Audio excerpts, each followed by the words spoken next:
Every story we tell is a journey, a thrilling adventure that will keep you hooked from start to finish. Before we begin, let us know where you're watching from.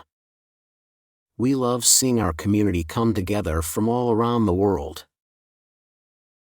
And don't forget, hit that subscribe button and turn on notifications so you never miss a story. Tomorrow, we have a special story just for you. Trust us, you won't want to miss it. See you on the next adventure. What this royal guard did to a rude CEO shocked the entire crowd. The crisp morning air hung over Buckingham Palace as Bradley Whitmore, a towering figure of wealth and power, paced outside the gates. Dressed in a $5,000 custom-tailored suit, he looked every bit the corporate titan he was. At 52, Bradley had built Whitmore Enterprises from the ground up, turning it into one of the most influential investment firms in the country. But today, his empire teetered on the edge of collapse. His $1.3 billion merger with Yamato Tech, his last hope of securing control over the Asian market, was crumbling. The board had already called an emergency meeting, and he knew exactly what that meant. If the deal fell through, they'd force him to resign. Decades of power, gone with a single failed negotiation. The thought made his grip tighten around his $12,000 platinum watch, his heartbeat ticking along with each passing second. His phone rang again. The board chairman. For the sixth time this morning. Bradley clenched his jaw as he picked up, his voice a razor's edge. "Richard, I told you, I'm handling it." The voice on the other end was sharp, impatient. "The Yamato Group is hesitant. They're calling you unstable, Bradley. We need assurance, not excuses." Bradley's gray eyes darkened as he snapped, "Assurance? We both know they have no other option. Their company is bleeding money. They either take our offer or sink. And if the board thinks I'll just step aside, they can think again." He ended the call with a violent tap on his phone screen, barely restraining the urge to throw it against the cobblestone pavement. Around him, tourists strolled leisurely, laughing, taking photos, completely unaware that an empire was unraveling right in their midst. That's when he noticed him. A royal guard stood at attention, motionless, unshaken. Clad in his iconic red tunic and tall bearskin hat, the soldier's presence radiated an air of quiet authority. His back was straight, his grip on his rifle unwavering, his stare fixed straight ahead. Unmoving. Unbothered. Something about that perfect stillness irritated Bradley more than he expected. He scoffed, turning to his assistant. "Look at that. Tax money well spent. While real men fight for power, this guy stands around playing dress up." She didn't respond. She never did. Not when he was in this mood. Bradley exhaled sharply, running a hand through his neatly styled hair. He had 4 hours to fix his deal. 4 hours before his board took everything from him. But for some reason, all he could focus on now was that guard. Bradley Whitmore checked his watch again. 11:15 a.m. The board meeting was in just under 3 hours, and his carefully built empire was crumbling faster than he could salvage it. His assistant hovered nearby, tapping away on her tablet, waiting for the next round of impossible demands. But at this moment, Bradley had no commands to give. His fury was mounting, his patience unraveling. His eyes flicked back to the royal guard, still standing motionless, a picture of perfect discipline. The bright red tunic was unwrinkled, the gold buttons gleamed, and the rifle in his grip looked more like an extension of his body than a weapon. No reaction. No acknowledgement. Just silence. Something about that unshaken composure infuriated Bradley. He had just lost a multi-billion-dollar deal, had spent the morning being lectured by a group of executives he could buy 10 times over, and here stood a grown man, doing absolutely nothing, yet standing like he ruled the world. Bradley let out a bitter laugh, turning back toward his assistant. This right here is the problem with this country. A man like me makes decisions that shift entire economies. And this guy? He stands still all day and gets paid with my tax dollars. His voice carried over the growing crowd. A few people turned their heads. A group of tourists filming the changing of the guard ceremony suddenly found their cameras drawn to him instead. But the guard didn't move. That single fact drove Bradley over the edge. The pressure, the stress, the complete loss of control, it all needed an outlet. And now, it had one. He took a step closer, his polished leather shoes clicking against the stone pavement. "What's the point of all this?" he demanded, his voice laced with mockery. "What are you guarding? Tradition? Honor?" He let out a short, humorless laugh. "Let me tell you something, none of that matters in the real world. Real power is measured in numbers, not in whatever this is." Nothing. The royal guard didn't flinch. Didn't blink. The more Bradley talked, the more he felt ignored. And for a man used to controlling boardrooms, intimidating executives, and shutting down opposition with a single glance, that was unacceptable. The final snap came when his phone buzzed in his hand again. A text from the board chairman. Emergency meeting moved to 12:30 p.m. Attend or resign. The world around Bradley narrowed.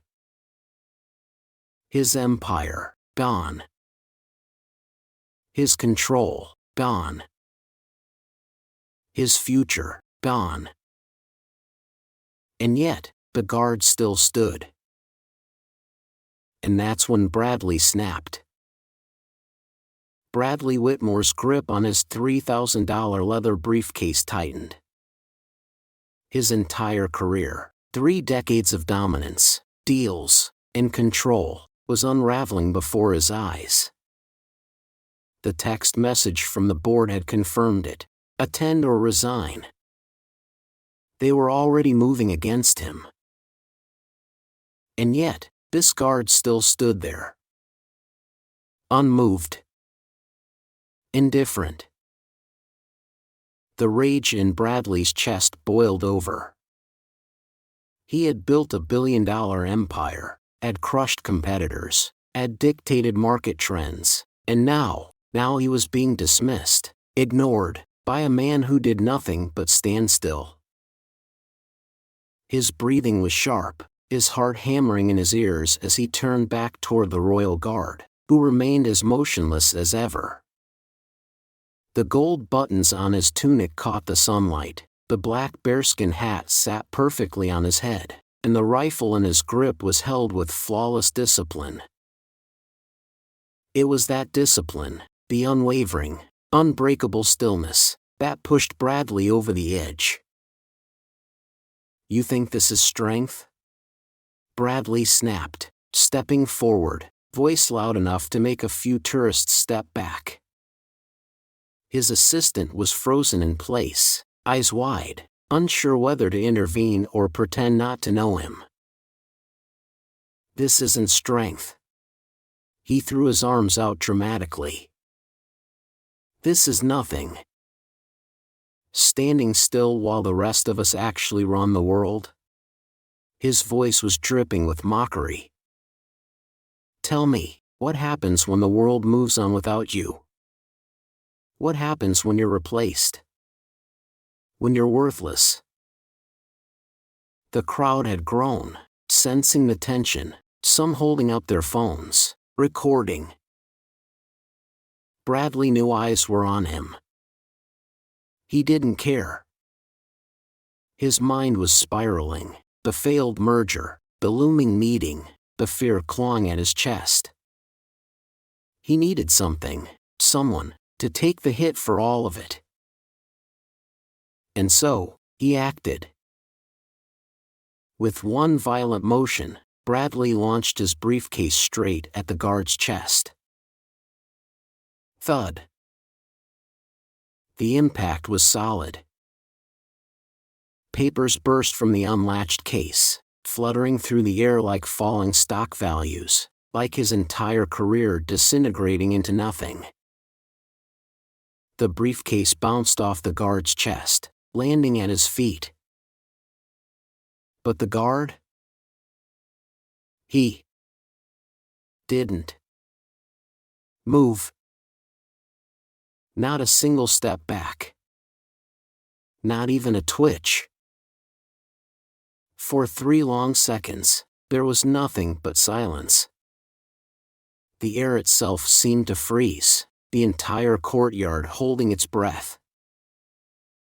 Then, the guard moved. And Bradley Whitmore was about to realize, far too late, that he had just crossed a line he could never uncross.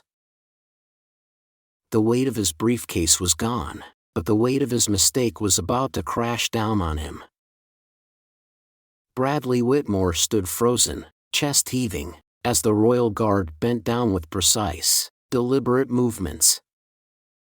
White-gloved hands reached for the briefcase, not to return it, not to acknowledge the insult, but to confiscate it. The murmur in the crowd grew louder. Phones were raised higher. Tourists, once passive observers, were now witnesses to a moment that had shifted from arrogance to consequence. Bradley took a step forward, jaw clenched.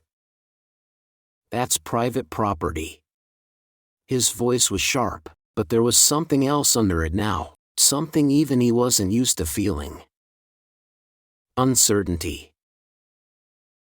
The guard, still standing tall, finally spoke. "Sir, you have assaulted a member of His Majesty's Armed Forces while on duty. This incident will be reported." The words hit harder than the stock market crash that had once cost Bradley's company millions. His mouth opened, then closed. He had expected silence. Defiance. But not this. The guard wasn't playing a game. This wasn't corporate warfare. There were no negotiations here. No buyouts, no settlements. The reality of what he had done sank in. "Return my property, immediately," he demanded, stepping forward. The guard sidestepped. Effortlessly. Fluidly. His grip on the briefcase unshaken. "Stand down, sir." The words carried weight, undeniable, unshakable authority. A sharp laugh left Bradley's throat, one of disbelief. "Do you have any idea who I am?" he sneered. The murmur in the crowd shifted. Someone near the back muttered, just loud enough to be heard, "Was CEO." Bradley's head snapped toward the voice. The words cut sharper than a loss report. His grip tightened into fists. This wasn't happening. This wasn't how this day was supposed to go. Anger flared, overriding any rational thought.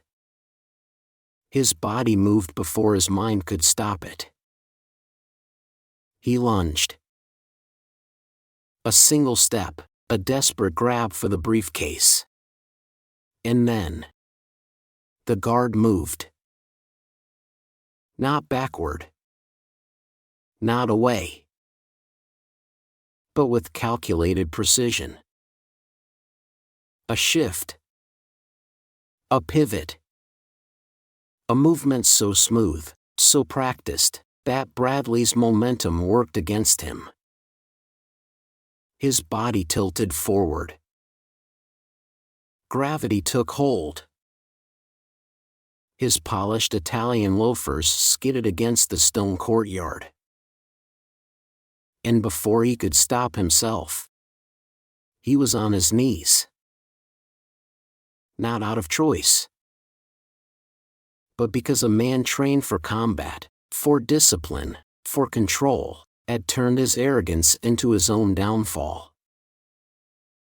And now, with the entire courtyard watching, with his expensive suit wrinkled, his pride in shambles, his breath ragged, Bradley Whitmore, the billionaire, the empire builder, the man who had spent his entire career bringing others to their knees, had just been brought to his. Bradley Whitmore knelt on the cold stone of Buckingham Palace's courtyard, his expensive trousers scuffed, his breath coming in shallow gasps. He wasn't used to this, not the humiliation, not the silence, and certainly not the feeling of powerlessness. For the first time in his life, money couldn't fix this. The royal guard remained unmoved, his white-gloved hands gripping the confiscated briefcase with the same discipline that had carried soldiers through war zones, through hardship, through trials far greater than a billionaire's bruised ego. A hush settled over the crowd. Hundreds of eyes bore down on him. Some filled with shock. Some with quiet satisfaction. No one stepped in to help him. No one would. Slowly, Bradley pushed himself up, forcing his knees to stop shaking. His hands twitched at his sides. His instincts told him to regain control, to lash out, to threaten, to intimidate. But his instincts had failed him today. His usual tactics, power, wealth, fear, had no weight here. His jaw clenched as he forced himself to meet the guard's gaze. The soldier had not moved. His stance was still perfect. His expression, unreadable. The very image of discipline. And in that moment, something clicked. This wasn't personal. The guard didn't hate him.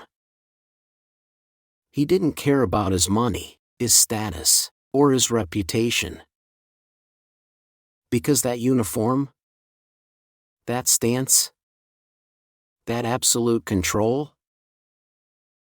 It wasn't about power.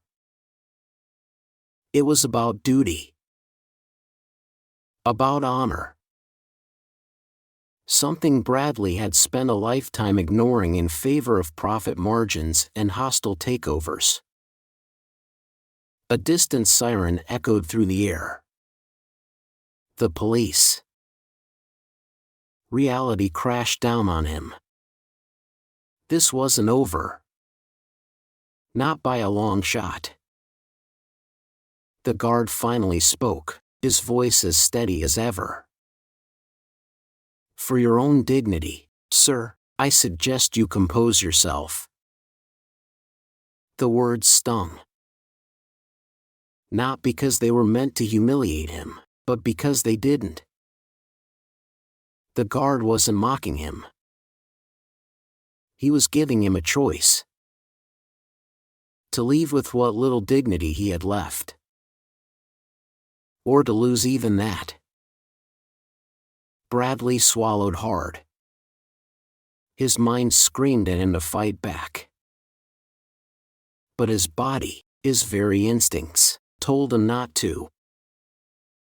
For once in his life, Bradley Whitmore, the man who had built an empire, who had crushed competitors without hesitation, chose to back down. With a stiff nod, he turned. Not a word. Not another move toward the guard. The crowd watched as he walked away. His reputation in ruins. His arrogance shattered. His lesson learned. And behind him, standing tall, unshaken, unbothered, was a royal guard who had just reminded the world that discipline outweighs power, that respect cannot be bought, and that some men do not break, no matter the price. Our thoughts matter. Share in the comments. What would you have done in this situation? Do you think Bradley deserved what happened to him, or was the guard too harsh?